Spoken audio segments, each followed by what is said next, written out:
plural indicates there were others besides Varuna present. After returning from Varuna's place, he had seen the wealth and worship done by Indra and others on the path. Now, apparently, returning from Varuna's abode is not in the verses, but he had to pass through the abodes of others. And Indra was one who also worshipped Krishna as he returning back to Vraja.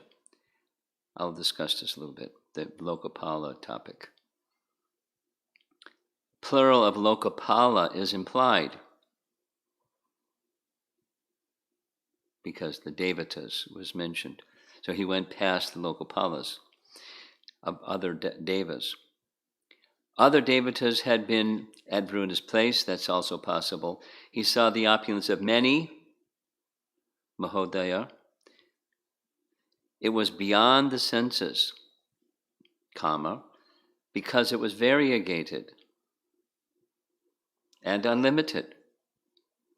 He was astonished because such devotion was not possible for the cowherds. They didn't worship Krishna with opulence or otherwise.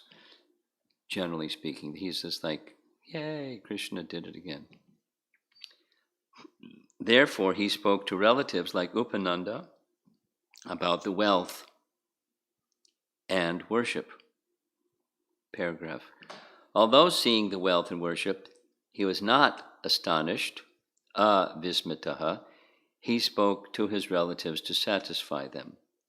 The astonishment was the sweetness of Krishna. Jiva Goswami in his Krama Sandarbha writes, Nanda was astonished. This was because of Nanda's absorption in Krishna's sweet human pastimes, and not because he was impressed with Krishna's powers. This is the conclusion. And now, interesting is Gopal Champu, Jiva Goswami. On another day, when Krishna was absent from the assembly, the cowherds inquired from Nanda about the wondrous events that took place at Varuna's palace. Nanda profusely praised the great prosperity of Varuna, which was beyond human comprehension. Oh, friends, hear the wonder. Then he described the great reverence that the inhabitants displayed for Krishna. After Nanda's description, they were all astonished in their hearts, and they thought as follows. I'm thinking that perhaps Krishna was the Supreme Lord. Even if it's true that he is the Lord because of his indestructible power of knowledge, he is the abode of great natural affection and the giver of complete bliss. Because of this, our minds are always eager to see his excellent qualities which destroy all longing. He will show us this excellence without restriction. Recognizing all these people, Krishna, both his relatives and others, as non-different from himself, Krishna began to contemplate. Attracted to them by his mercy and quickly falling under their control. That's the end.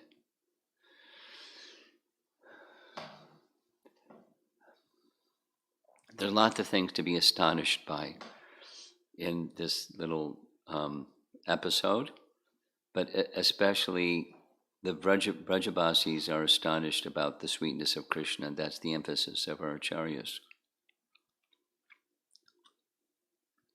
They're not so attracted by the opulence of Varuna. They're not so attracted by the fact that Varuna worshipped Krishna along with all the others that were with him, Devatas or whoever else. That wasn't the astonishing. I mean, that would be really astonishing for most of us. But they were astonished by how sweet are the pastimes of Krishna. Will he continue to show us this excellence of his, the excellent sweetness of his, without restriction? We read yesterday evening about longing and satisfaction. Remember that? Did you hear that discussion? Longing. There's a relationship between longing and satisfaction. And when you're not feeling satisfied, you're longing. Materially, that's what we do. We're not satisfied, and so we're longing. Now, how does that work in the spiritual realm? They're longing, the cowherds, they're longing for coming to the place of satisfaction, where they'll always see Krishna's excellences. That is, all the sweetness of Krishna, to see it unceasingly. That's the longing, although they're there. We're not there. They're there, and they're longing. And then the converse is true. When there's satisfaction, longing subsides.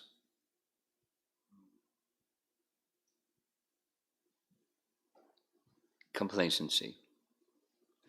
So like for example, if people take up some path of, 4 types of pious men render devotional service unto me, and any one of those things, when it gets satisfied, what happens?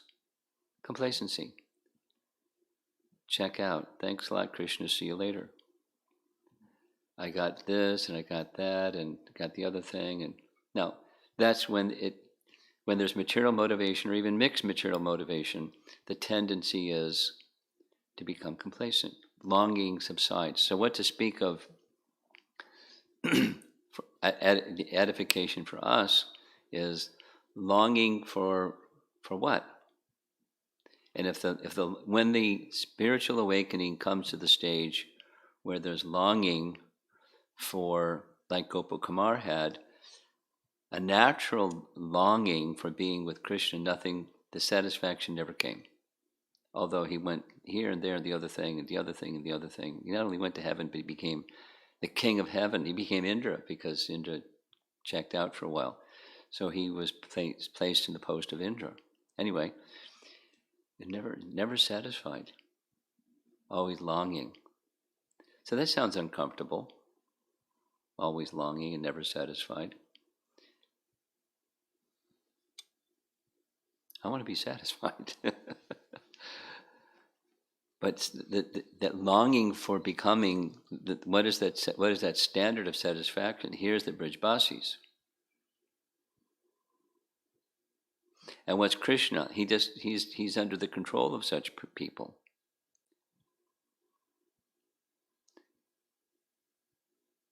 Attracted to them by his mercy, and quickly falling under their control. Now, he doesn't give up his position as being the supreme independent. He's supremely independent, we're minutely independent. His supreme independence becomes subordinated to his devotees who are totally surrendered to him. That's the Brijbasis. It's inherently contradictory, but perfectly natural. The nature of love. And I want to go back to this Lokapala thing. It's Nanda Maharaj had been astonished to see, for the first time, the great opulence of Varuna, the ruler of the ocean planet. And the ruler of the ocean planet translation comes from the word Lokapala. At least one of the ways, the primary way that I'm familiar with this term Lokapala is, well, 2 things. There's Vedic cosmology that describes Mount Sumeru. You know what Mount Sumeru is? Heard it. There's in Bhumandala, the earth plane, Bhumandala, is a series of oceans and islands, ring-shaped islands, very unique, and ring-shaped oceans, also very unique. Yeah, 7 of each, right. And then in the center, there's where we are. And that center island is called Jambudweep, Central Island. And that central island has 9 Varshas, one of those 9 being Bharata Varsha, and it's separated from the other 8 Varshas by ranges of mountains. And on the other side, so if you go, it's in the southernmost part of Jambudweep, and if you go north, you bump into the Himalaya mountains, and if you go on the other side, on Jambudweep, not the other side of the Himalaya mountains in the global for topography, but this Bhumandala topography, all of the other 8, they're residents of various celestial beings with permanence of some form of Vishnu being worshipped there. And then in the middle, there's this Mount Sumeru. And Mount Sumeru is really tall. Really tall. It's 100. There's part of Mount Sumeru that's below Bhumandala.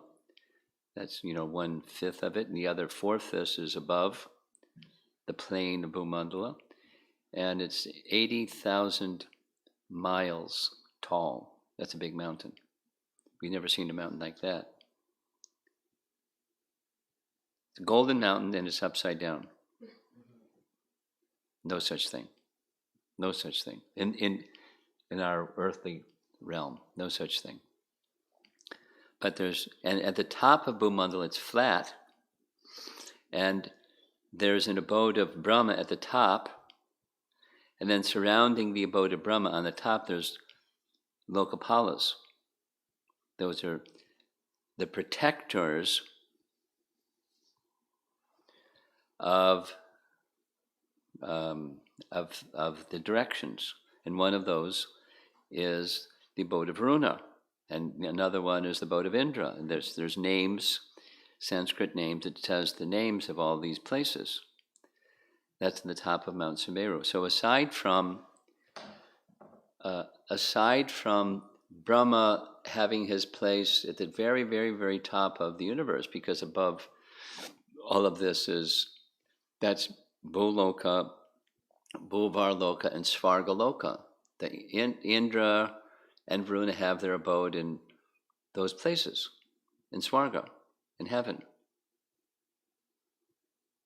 And then there's stuff above that, and Brahmaloka is at the very top. So Brahma has a place at the top of Mount Sumeru and a place way up there, at least 2.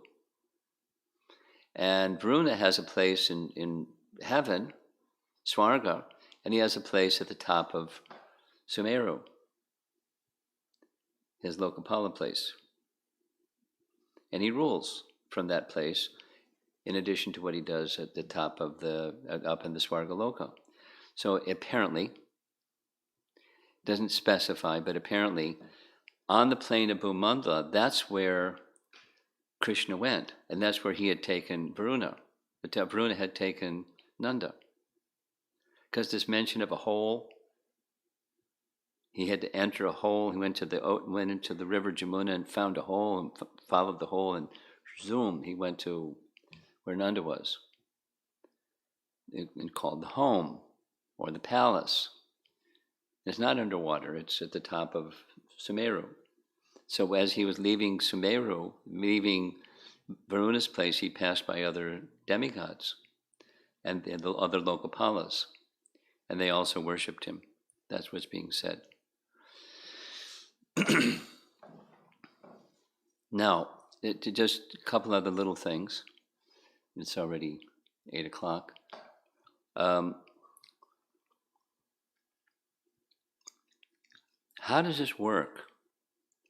At least what those who I have heard from, who understand this much better than I do, particularly Sataputta, but others, describe this flat topography of Bhumandala with Mount Sumeru right in the middle and 80,000 miles tall. This is a picture of Virat Rupa that those with higher consciousness can perceive. And when you have higher consciousness, then your sense perception also becomes better. Persons with higher consciousness can see things that persons with lower consciousness cannot see.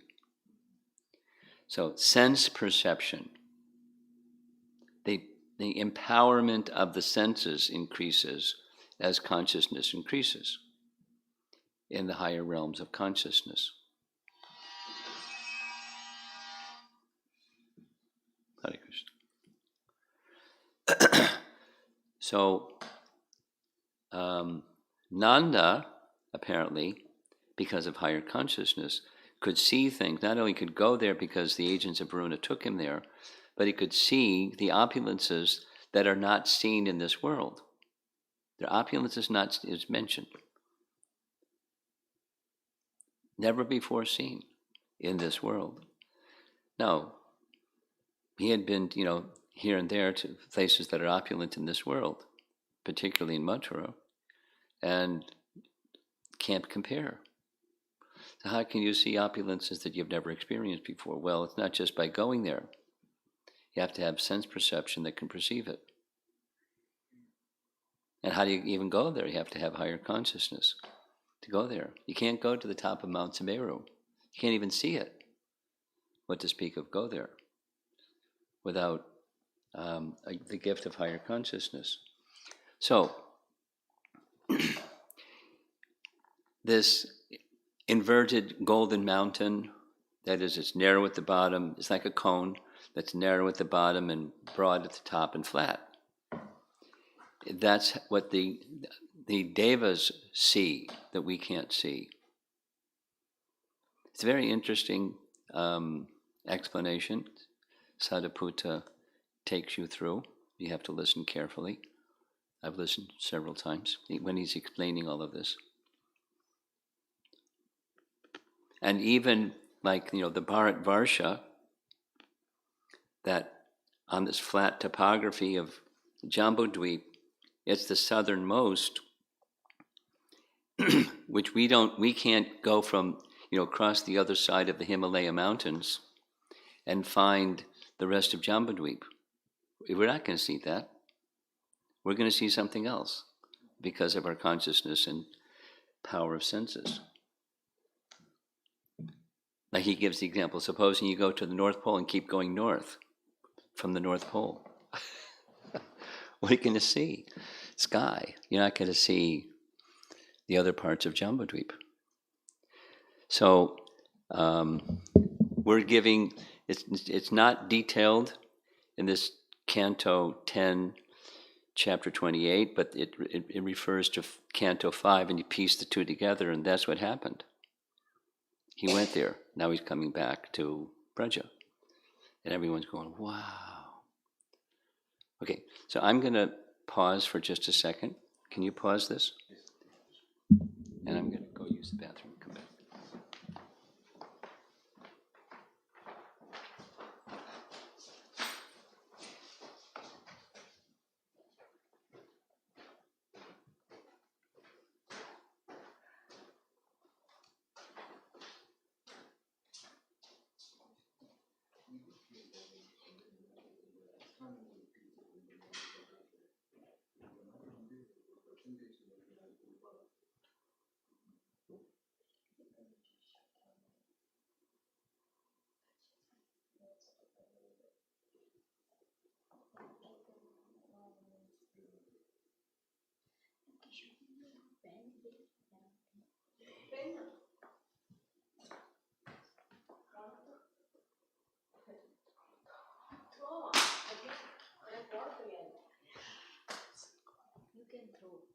I can throw very well. My pen is not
we ran into something like this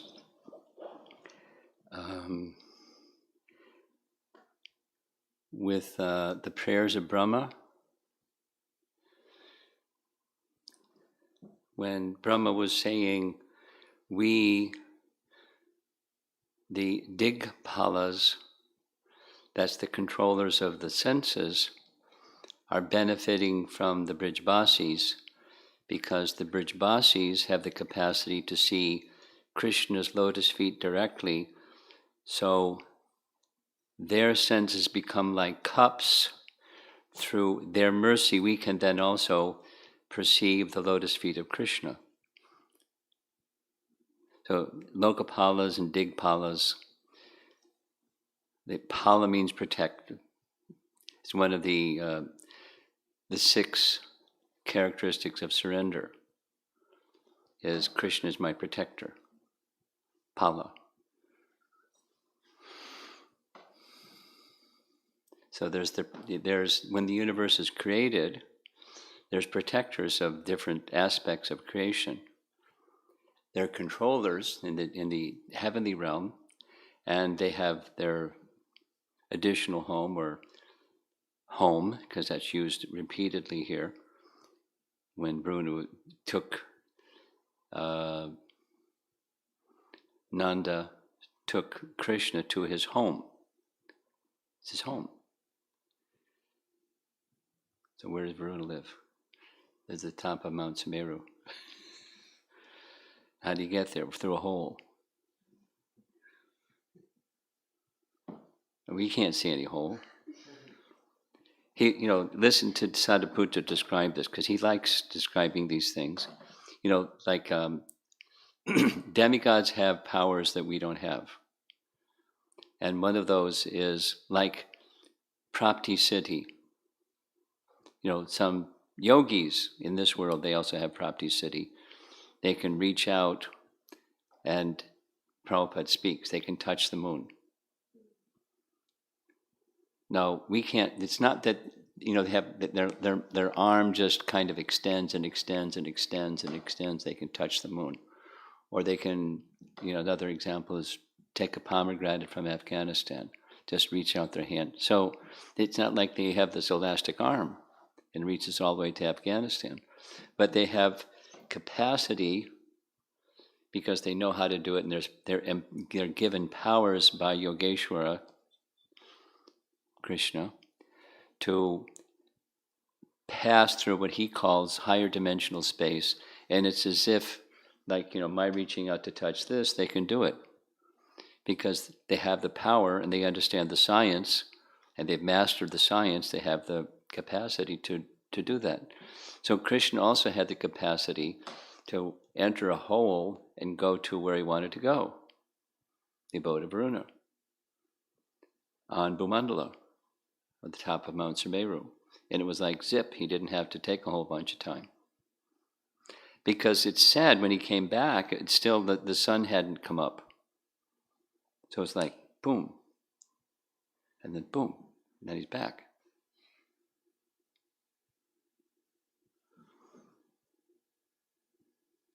As easy for us, as easy as 3-dimensional space, he calls it higher dimensional space. So that's how, on this plane of Bhumandala, Varuna and his agents and Krishna went to, from point A to point B, although it's like 80,000 miles to get the top of Mount Sumeru. But then, anyway, there's another detail. I won't go into it. If one has this understanding of Krishna's powers are without limit, and he's the Yogeshwara, he's the master of all mystic powers, Krishna can invest that in somebody, and then it's not a problem. But if you don't say, well, wait a minute, you can't do that, then it remains a mystery. And only through bhakti can one just solve the mystery. And then, the rationalists say, oh, you people are silly. a mountain that's 80,000 miles tall, made of gold and upside down. Come on. You silly people.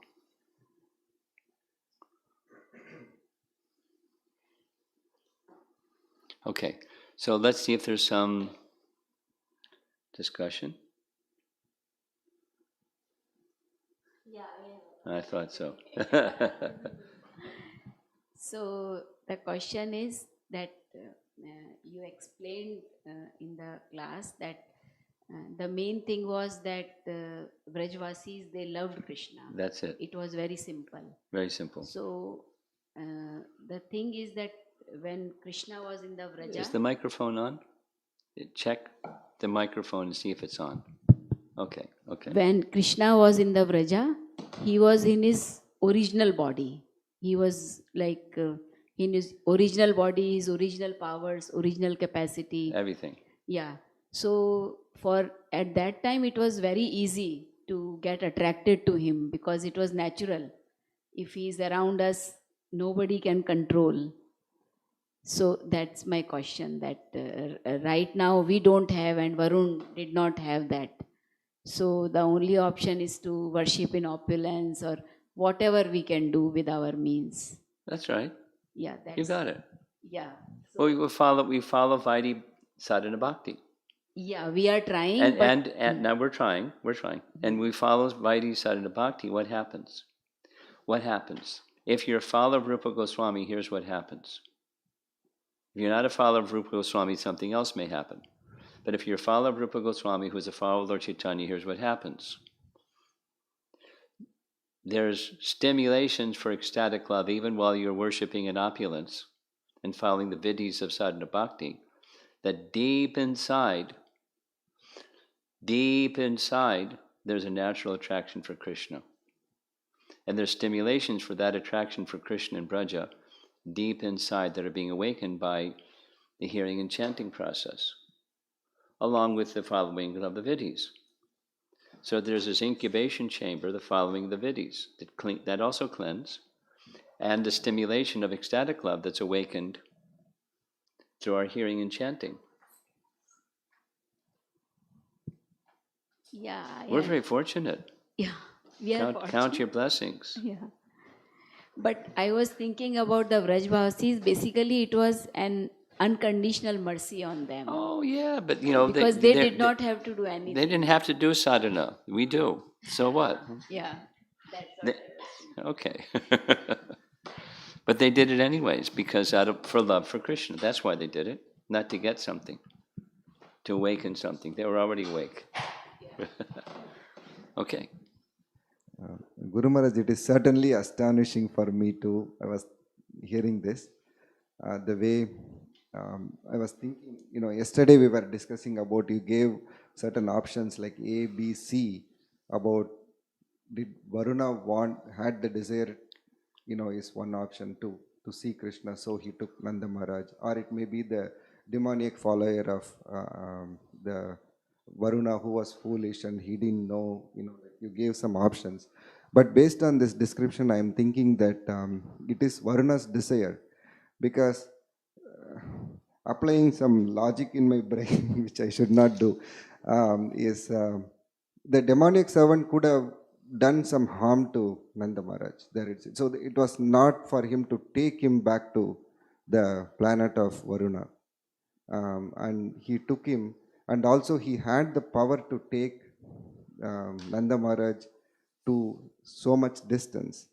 So with all this, I am thinking that, as you mentioned yesterday, that it is the desire of Varuna to see Lord Krishna. So and the desire of Krishna to see Varuna. That's option C. And because Krishna desired, Varuna desired, and his servant desired, and everything happened, stimulated by Krishna's desire.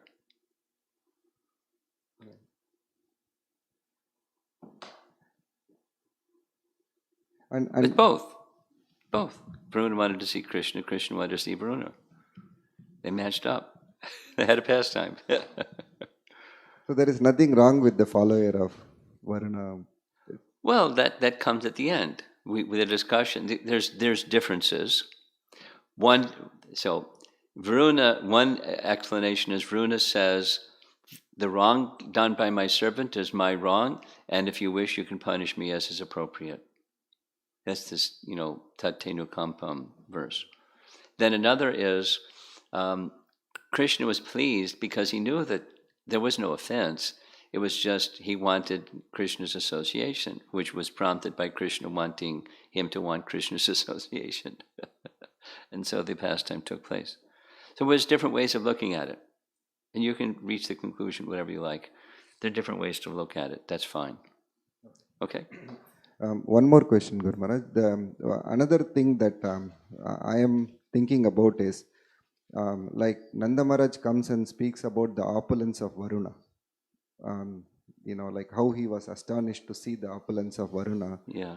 But there was no mention of the path that he went. That would have been very interesting. Or it was in like a flash. Well, we don't know what he said other than what we know, what we heard what he said.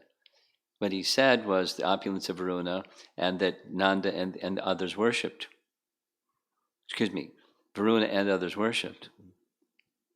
But it's plural, and so it could be Varuna and his associates, or it could be, as suggested by one of our acharyas, they went to other Lokapalas on the path back, and others also worshipped, like Indra, etc.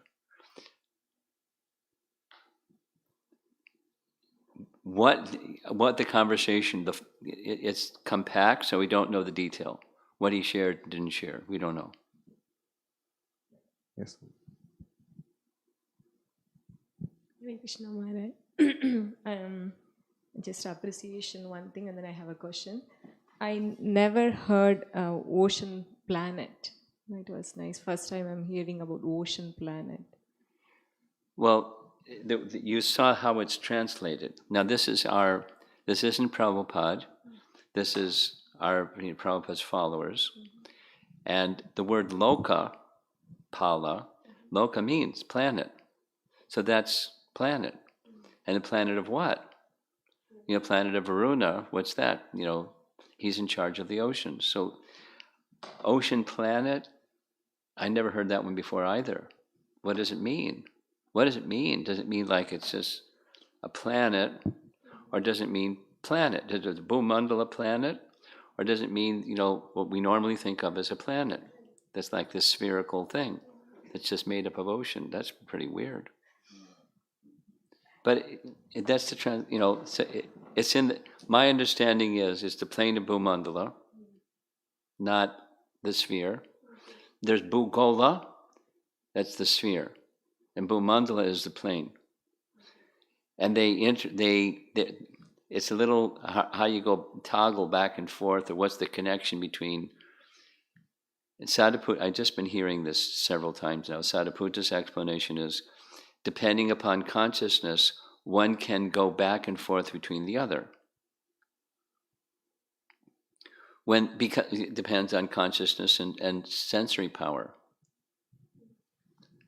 Like one of the explanations they didn't go to the moon is they don't have the sensory power.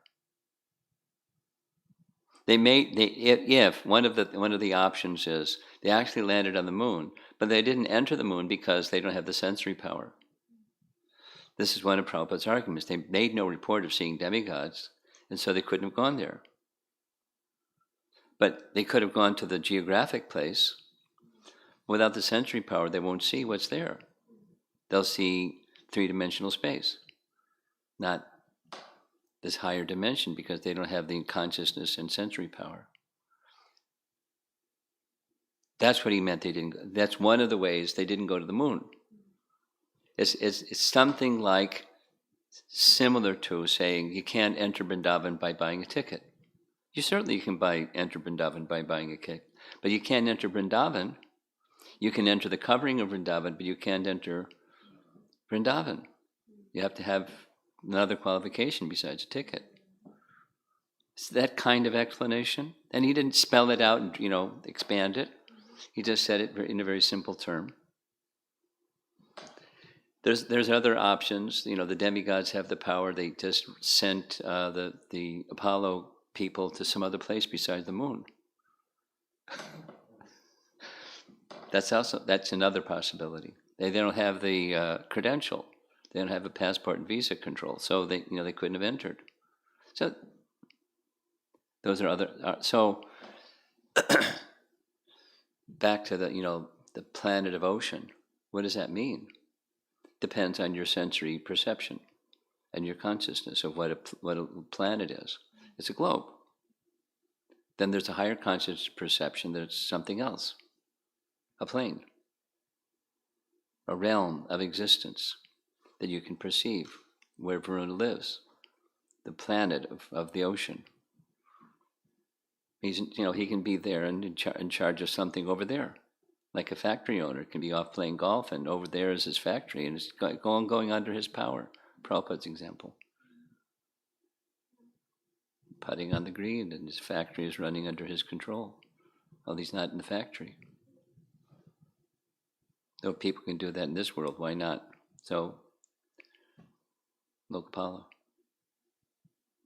Very powerful. I have a question. On Dwadasi day, we break our fast between a particular time, right? Yes. So, why is that? How it is important? If I couldn't answer the question, how do you calculate when is the time to? Because it's embedded in this little section that I read. Like, how do you calculate? But why is it important? The merit, it's in simple terms, the merit of fasting on Ekadasi is fulfilled when you break the fast at the right time, preceding or in the beginning part of the Dwadasi day, or however the right way of saying it is. The merit from fasting is not fulfilled if you don't break the fast during that proper time. It's like Durvasa Muni, Maharaj Ambarish, and the Ekadasi fast, and he had to do it at a certain time. And so the reason is the benefit is lost if you don't break the fast at the proper time. Benefit is fulfilled if you break at the proper time. Okay.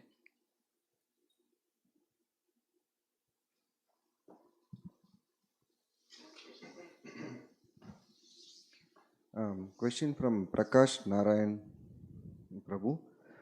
In this paradigm of longing and satisfaction, the discomfort of the state of longing sounds similar to the discomfort and uncertainty of the state of liminal space Yes.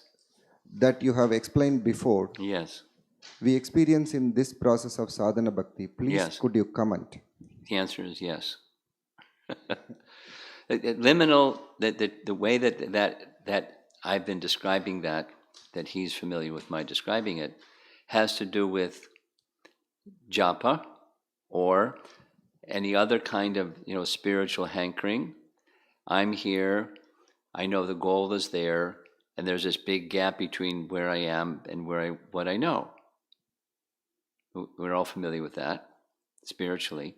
So that in between, that liminal space, and it's uncomfortable moving from where we are to where we want to be. But taking it further, supposing you get there, like the Brijbasis, they're still feeling they're in this liminal space. That is, they're still hankering or longing. Or the 6 Goswamis. Hey Radhe Vrajadevi Ke Chalalite. Hey, so they're there, but they're feeling longing. So get used to being uncomfortable through longing for Krishna's association. And even when you have Krishna's association, soon he's going to depart and they'll feel separation again, even during the meeting.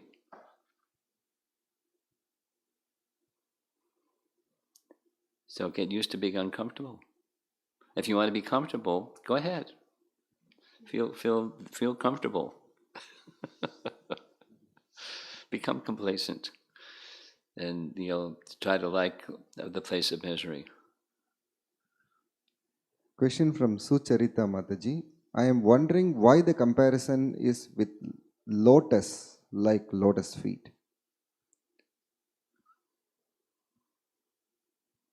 There's multiple explanations.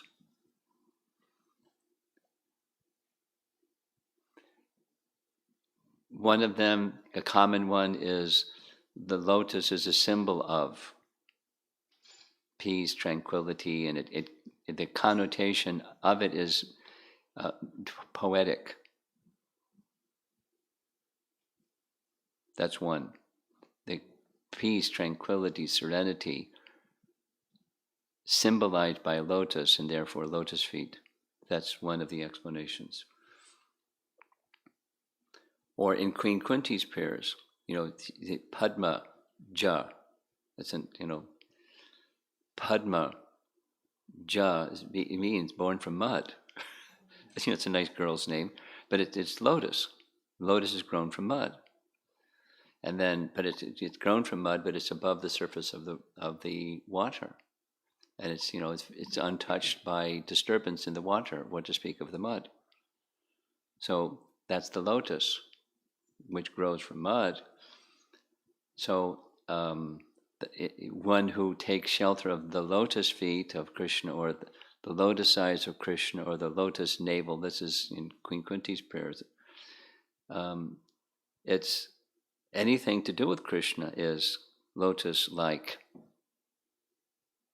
His eyes, everything. His feet, his waist, his navel. So it can mean many things, multiple meanings. So a place of shelter. A place of serene shelter, lotus feet. Question from Balram Prasad Prabhu. Where is Vyasadeva and Naranarayan Rishi situated? Is it possible to see them in upper Himalayan region, or not on planet Earth, rather they are in Bhumandala? They're in higher dimensional space. That's the only thing I can say. It's not just like you go to Badrinath and you can see them. But you have to have consciousness suitable to see them, and then you can see them. Like Madhvacharya went to find Vyas. And he wasn't, you can look for Vyas and you're not going to find him. But he was able, his biography in his Sampradaya teachings described there's Upper Badri, and that's where he went to find Vyas. And Naranarayan Rishi, that's where they are. They're not available to worldly people that go scrounging around with, sensory apparatus that only sees what they can see. He reserves the right to not show himself to such people, but he then can show himself to whoever he wants to show himself to. Question from Udayananda Prabhu. Being in higher planetary system where demigods in any way enabled with better consciousness, where demigods in any way enabled with better consciousness to love Supreme Lord than us, I mean, are they in a better Suddha Sattva Guna? A better what? Shuddha Sattva Guna. Shuddha. Shuddha. Well, they're not in Shuddha Sattva, otherwise they'd be in the spiritual world. They're elevated in the mode of goodness, but they're not Shuddha Sattva. That answer his question?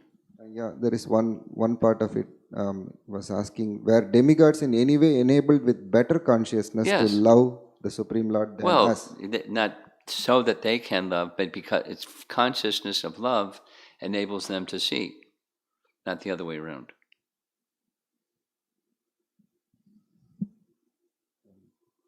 Guru Maharaj, off-topic question. Oh, sure. This is from Gaur Sundar Prabhu. Sunita, King Anga's wife. Who? Sunita, King Anga's wife. King Anga's wife. Anga's wife. Yes, King Anga's wife. Srimad Bhagavad. She was daughter of Yamaraj. Her son, evil King Vena, has been described as one who got demoniac qualities because of his grandfather Yamaraj. How to understand Yamaraj had bad qualities? I think I have to go look at the section before I can answer you. Sorry. Send it You forward it to me and I'll look at it.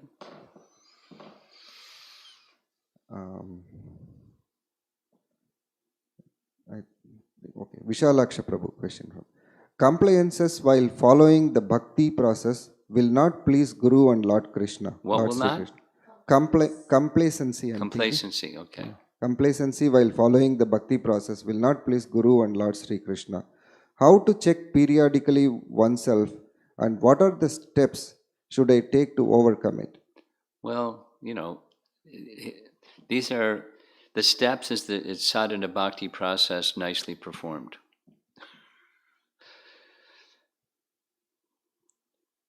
And if you want to know the steps, you can read Madhurya Kandambani, and it describes the steps, moving from anishtata to nishtha. It's right there, right in Madhurya Kandambani, the steps. But the principle is overcoming anarthas is by principle. Anartha nivritti is made possible by properly performed bhajana kriya. And the steps, that's the detail. You find it in Madhurya Kandambani.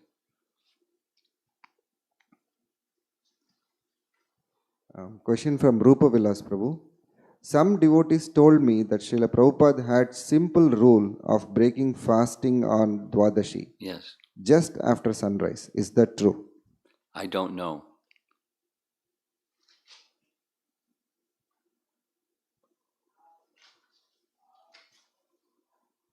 There is a comment.